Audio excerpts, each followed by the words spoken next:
and I'm just going to break down this play specifically, but it's more of a bigger picture topic. It's like we're overdoing it right here, right? And then that's affecting our recovery and our rotation. And then what that's affecting, like this is the bigger thing, it's affecting our ability to play the ball, whether it's through a cut, receive a pass, or even like, let's say that was a smoother recovery. You had time to get this boost spawn, and then you play this ball with 100 boost or get this demo. It's more of like what we're doing here is affecting what we can do. So we are going to get into our first replay of the day, which is Will, random replay, full comms with friends. All of us hang around similar ranks. This will be anywhere from like Diamond 3 to Champ 2. I would say 75, 80, 85% of this I like. There were 2 plays that bugged me, but this is pretty smooth. Let's try.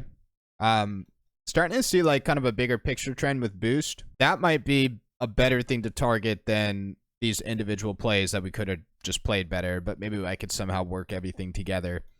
But it's happened several times where we start our rotation back and we're already 0 and we don't have momentum. Like we turn on the ball, we're 0. We're not like super quick and smooth with our recovery. And I know our teammate own goals, we can't stop that play from happening.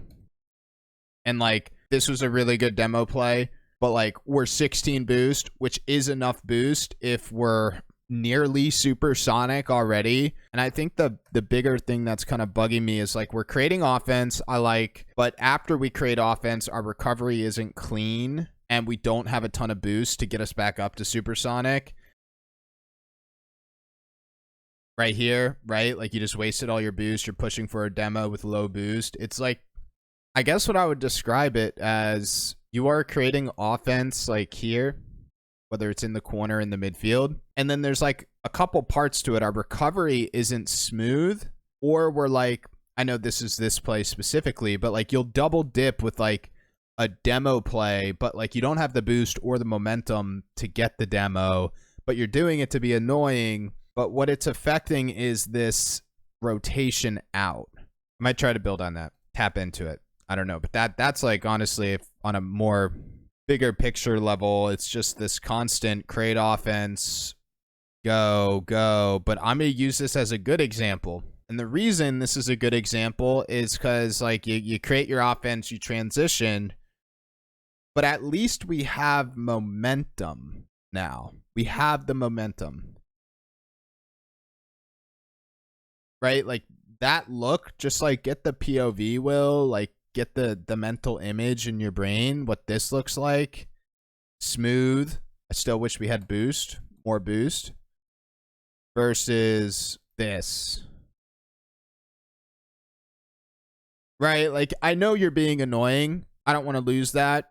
There are ways to still be annoying, but still like prioritize our recovery. But like this play kind of starts to dip into that overdoing aspect of offense, where it's like if you were supersonic or you had a little bit more boost where you could kind of push for that bump but then still recover, like we're just kind of killing time. I know it's like a second or two, but it does count, because like now you're going to turn on the ball, or now we had to rotate all the way back instead of being able to turn on the ball and cut that, hold pressure at the midfield. And I'm just going to break down this play specifically, but it's more of a bigger picture topic. It's like we're overdoing it right here, right? And then that's affecting our recovery and our rotation. And then what that's affecting, like this is the bigger thing, it's affecting our ability to play the ball, whether it's through a cut, receive a pass, or even like, let's say that was a smoother recovery. You had time to get this boost spawn, and then you play this ball with 100 boost or get this demo.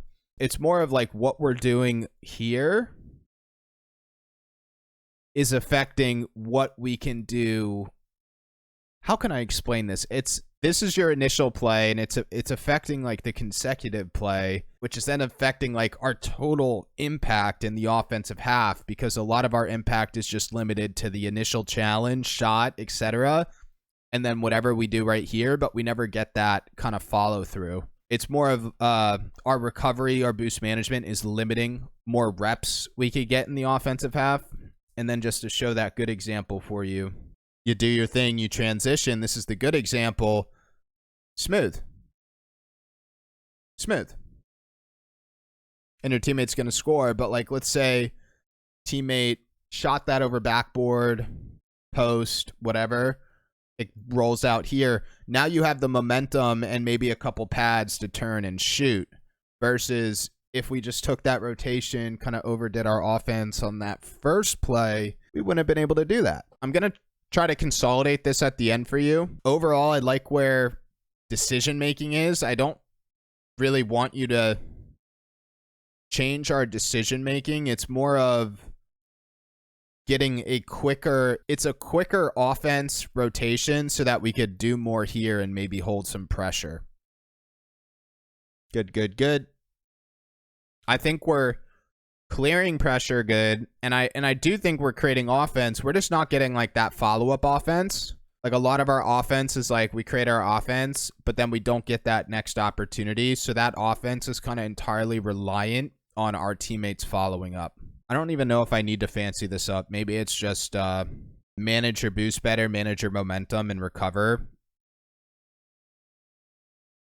Very good, man. Very good. Overall, this is super clean. And I think that's why I'm kind of going down this path. I don't know if I want it to be cleaner, but I want more reps on the ball. Good. You're beating players. We're clearing pressure. We're creating offense. Very good.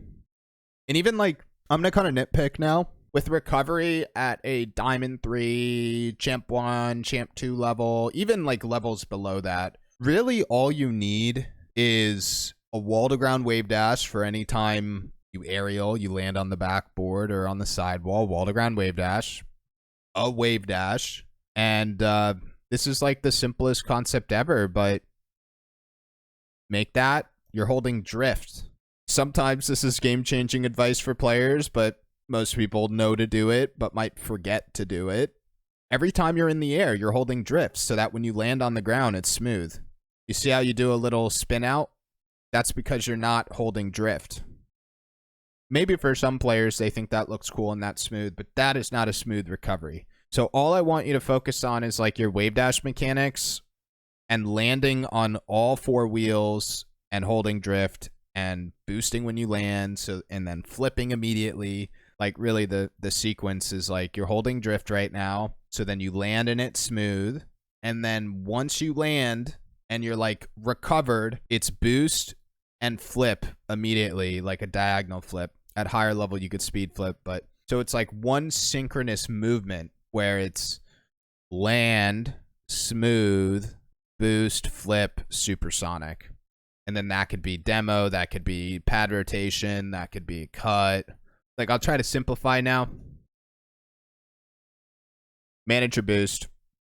Land on all four wheels to recover. And that's it. I don't even think I need to kind of like cover what to do after the fact with like cuts or demos. I think you look good. I mean, the only goals that were scored on your team were own goals from the team. And I do think like, nice job playing for that redirect. Really good. I think that synchronous movement I talked about, I actually worked on it with the player recently. It could open up boost management issues where this is the movement. Do your play, land, and then as you land, you're immediately boosting. Like it's literally the two moments chained together. Like you're landing right now and you're already boosting to get up to speed. And that could open up boost management issues. But like, let's say you use, I don't know, 15, 20 boost to get up to speed. Then all you need is a pad or two, right? So like you chain it with pad rotation so that you're kind of like net zero on boost use versus gain, but at least you have that momentum now.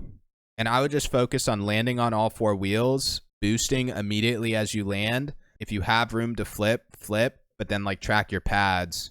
And what I want, it's focus all of that here. Everything down here, defense, transition, even the own goals. Try not to own goal, but keep all this the same.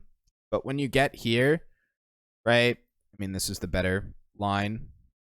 Corner, midfield, just focus your recovery and your boost management. Some of those little micro tips. all of this is to get more impact. It's not even impact, it's more reps on the ball, because I think you're playing the ball well.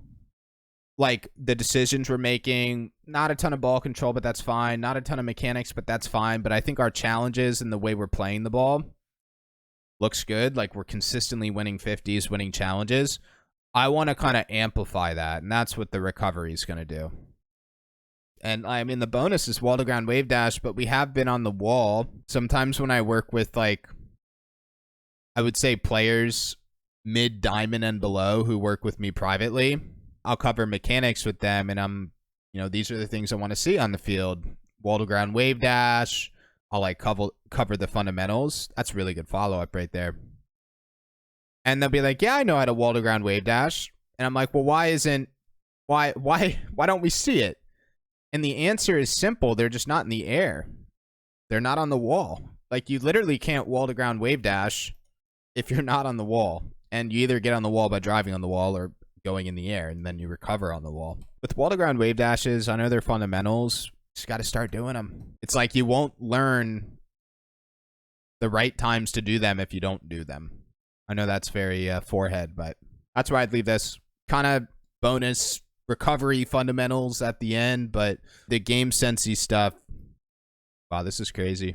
This thing covers the whole field. The game sensey stuff is right here. That's where we want to be smooth to hopefully get more reps, to hopefully hold pressure. Good stuff, Will.